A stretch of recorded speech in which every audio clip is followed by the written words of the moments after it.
Ok, vi er tilbake igjen. Sparkling. Den veggen her skal opp. Dør inn. Pussing og sparkling igjen.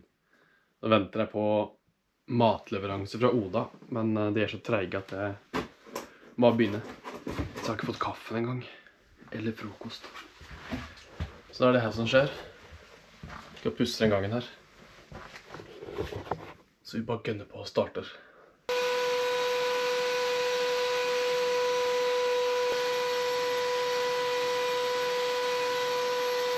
Sånn. Da har det gått kjapt over med det tynne første laget med sparkel. Så nå må jeg gå over en gang til med mer sparkel. Og så må det pusses igjen, og så må det legges på sparkel, og så må det pusses igjen. Og så er det kanskje greit.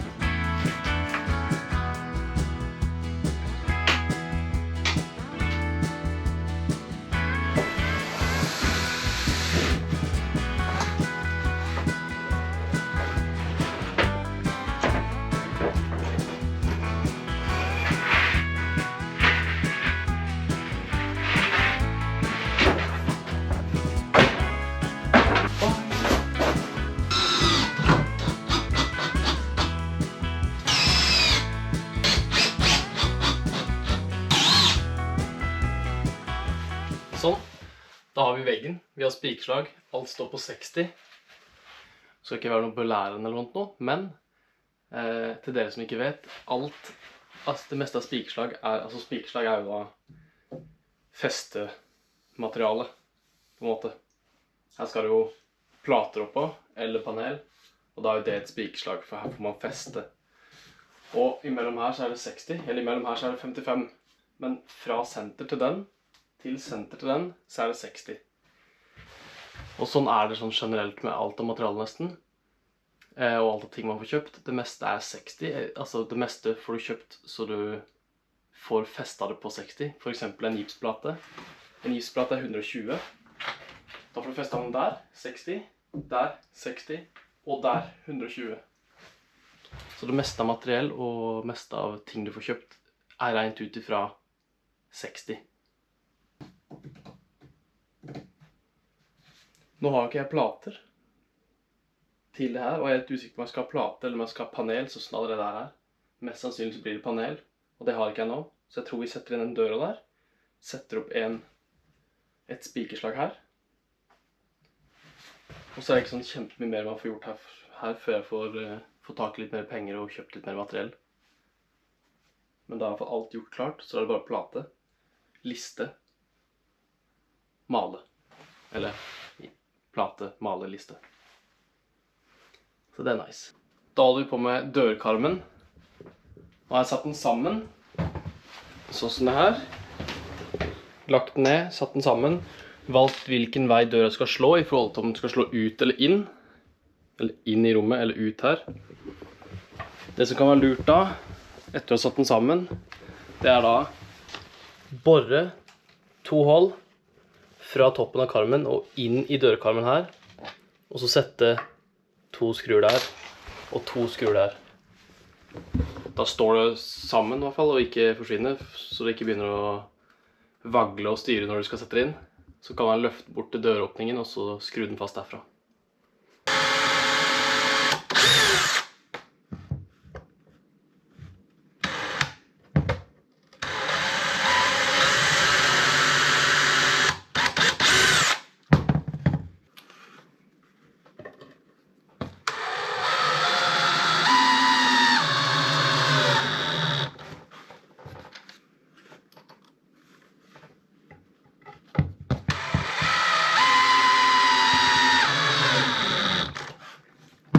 Jeg vet ikke hvorfor jeg har fått for meg at dette var en 80 ganger 2 10-dør.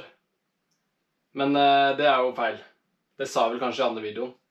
Det er en 70 ganger 2-dør. Så nå har jeg flyttet da, satt på en 2-4 til her. Så 70 åpning her. Og så har jeg senket den her litt igjen, for den var jo på 212 før. Nå har jeg senket den til 202. For at jeg trodde jeg hadde, en eller annen rar grunn, så trodde jeg hadde kjøpt en 80 ganger 2 10-dør. Jeg kjøpte jo en 70 ganger 2. Så nå skal den her mest sannsynlig passe inn her, ja. Så har vi litt å justere på. I can show you a little sun today. Sånn, og er døra satt inn. Nå valgte jeg å sette den lengst mulig ut fra den kanten her, og så har jeg kimsa opp, og så satt den ganske nærme der, i forhold til at da kan man få på en liten list her. Så det jeg har gjort nå, jeg satt døra inn, festet den så vidt, bare med noen skruer her sånn, tok vateret, sjekket vateret den veien, sjekket vateret den veien, kimsa ut, altså kims er jo det her greiene her, kilt noe imellom liksom, og da skrudd inn i vater, så her er det vater, og der er det vater. Så nå er det å prøve å sette på døra, og så må vi justere litt i forhold til om den går riktig eller ei med en gang. Jeg har fått feil dør.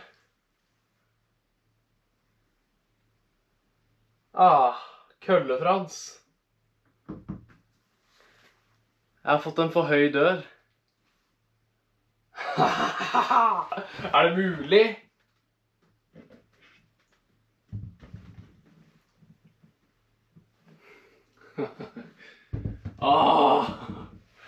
Ja. Da får ikke jeg gjort noe mer i dag. Da må jeg gå og bytte den døra.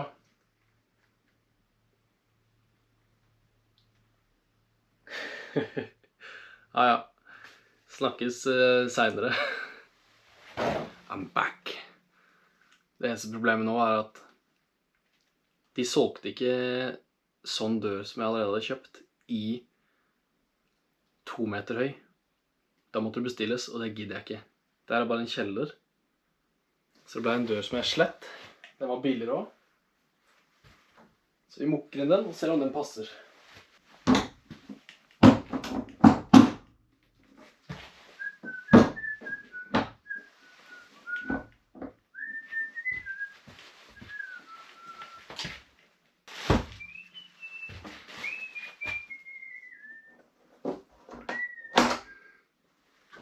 On the road again.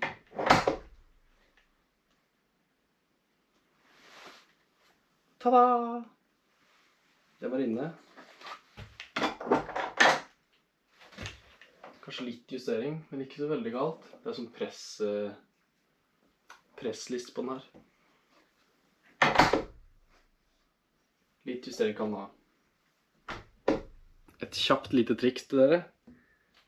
Hvis dere noen gang skal sette inn en dør, og dere ikke har gjort det før, og døra lager sånn lyd sånn her, det vil da si at den ikke er stram nok inntil. Det dere kan gjøre da, nå er det jo en sånn tettelist her da, og nå presser jeg på den, så mest sannsynlig lager ikke denne lyd, men det dere kan gjøre, det er de her sånn. De går an å bøye ut litt grann.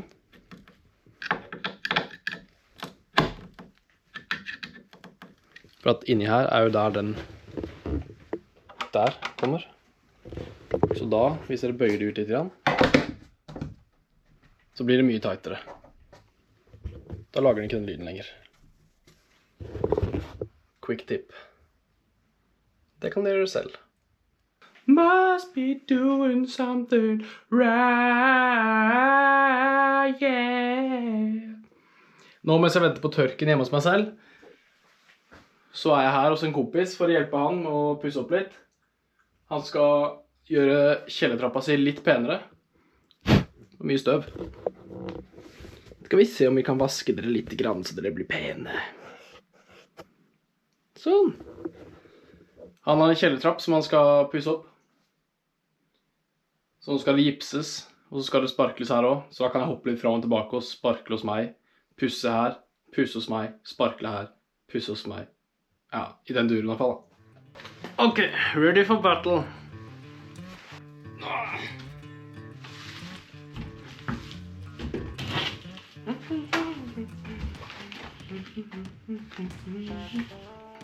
Åh, baby.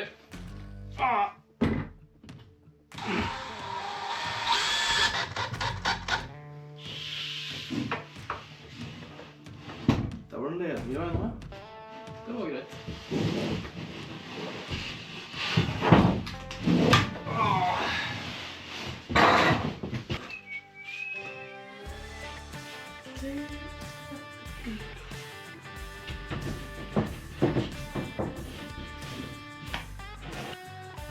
Shit, motherfucker!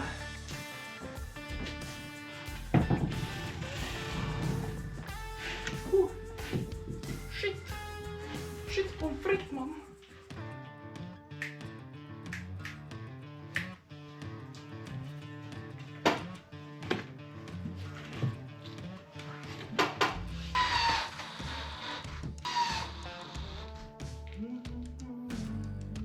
Sånn, da har jeg kommet så langt. Nå har jeg fått gipsa i rommet her. Så det er det jeg får gjort i dag. Nå er jeg nødt til å dra hjem og spise. Igjen så har jeg glemt å spise. Nå er klokka 5:30. Jeg har ikke spist sin frokost. Jeg er helt skjelven nå og klarer ikke å løfte platen engang. Så neste greie her da er å sparkle de platene. Så han hopper litt frem og tilbake fra meg og han. Sparkler hos meg. Pus hos han, pus hos meg, sparker hos han, og så videre, og så videre, og så videre. Men nå må jeg hjem og spise. Bremselyset på bilen min har falt av i løpet av natta. Så nå har jeg bare gnudd med litt lim. Nå må vi se hva vi får til. Jeg må ha begge hendene, så jeg kan ikke filme når jeg tar den på plass, men jeg skal vise etterpå. Sånn. Limt den på plass igjen. For den står og tørker litt ordentlig nå, så satser på at det ikke faller av igjen med det første. Satser på at det er siste snøfall som kommer nå. Nå er det meldt litt bedre vær utover. Så planen min nå er å få ryddet vekk det her. Kastet det i en container. Få ordnet litt pent her igjen, så jeg kan tørke litt i putene. Og så er jo veldig mye av det som ligger i den haugen der, er jo søppel. Så jeg skal også kaste i den hengeren. Alt småtteri som jeg ikke har bruk for. Jeg kaster igjen hengeren der. Så jeg kan få ryddet opp litt. Så når det har smeltet ordentlig og tørket opp igjen, så er det jo å få gjort helt ferdig. Nå mangler jeg jo en 2.6 der, så jeg må ha en 2.6 som går videre bort hit. Gjort den ferdig. Og så er det under her. Da bygde jeg en veranda, så bygde jeg den litt med overheng. Så under her kan man jo lage en liten luke. Men planen er så å kle igjen her sånn nå, med spiler helt ned til bakken, så at man kommer til fra andre siden istedenfor da. Kan dytte inn materiale eller kajakken sånn som jeg hadde. Og så er det jo da beisa verandaen etter hvert. Det må vi vente litt med da, for det er jo vått. Og så er det den delen her. Får laget en avslutning på det. Må jeg kler igjen, eller må jeg setter et trapptrinn eller noe der. Og så er det ventet til det blir helt tørt, så jeg kan male belysning og foring og sånt noe på vinduene. Så begynner man å nærme seg noe i hvert fall, når jeg er ferdig inne også da. Men jeg starter med å rydde ut i hvert fall, og så få spadd snøen så mye vekk at det smelter resten. Så blir det litt mer hyggelig her, når kajakken ligger der. Den skal jo selges nå. Og så er det i morgen eller overmorgen, så begynner jeg å ta presenninga på båten. Klargjøre den. Nå droppet jeg Danmarkstur med gutta, fordi at jeg må bruke pengene mine på huset i stedet for. Men da kan jeg i hvert fall sette ut båten, så jeg kan ut og fiske litt her hjemme i stedet for.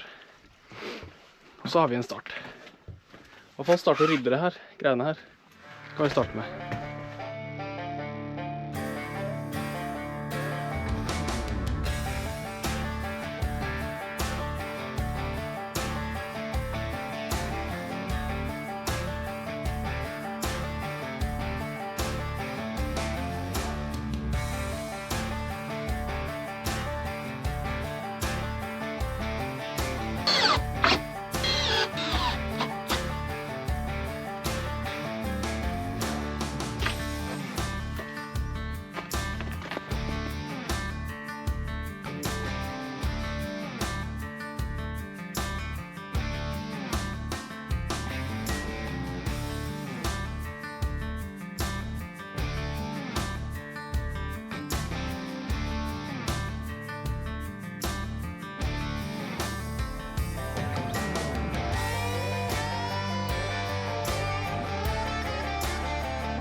finito. Jeg har fått lukket den ned. Fikk brukt opp nesten alle materialene på det. Så det var genialt å bli... Ja, fikk brukt opp materialene og fikk lukket det. Så nå er det en sjekk. Så nå er vi videre til neste på lista. Og det er vel egentlig det som er her borte. Jeg tror kanskje jeg har noe terrassebord igjen. Vet ikke om jeg har nok. Men det er det her. Få lukka igjen det der og gjøre det litt pent. Jeg tror jeg gjør det i stedet for trapp. Siden jeg har materialen til det. Så er det check. Får bare sjekka det. Nedover lista mi. Check, check, check. Så er det bye bye house. Welcome world.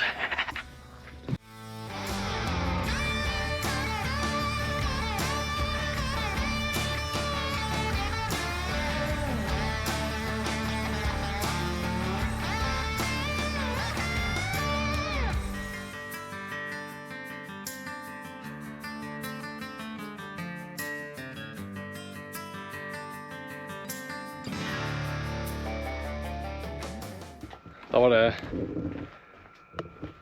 tom for materialer der. Håpte jeg skulle i hvert fall få en rekke til. Men da er det check for så vidt det også egentlig, hvis jeg har lyst. Så den er fiksa. Rydda litt her. Det blir jo så klart litt mer ryddig, og så er det litt lettere å rydde når snøen er borte. Så er det ryddematerialhaugen der borte. Og så har jeg fylt hengeren med treverk, så det skal jeg kaste til mandag. I dag er det fredag. Og så venter litt mer på tørk, og så kan jeg begynne å male foringer og belysninger og sånn. Og så beise hverandre da, når det kommer så langt. Tenker vi avslutter denne episoden her. Neste gang så blir det jo sikkert litt mer oppussing og klargjøring av båten og sjøsetting av båten. Så vi kan ut og fiske litt. Så jobb og fisking går de fremover. Takk til dere som har sett på alt. Veldig, veldig hyggelig. Setter stor pris på det. Husk å abonnere eller følg. Lik, kommenter.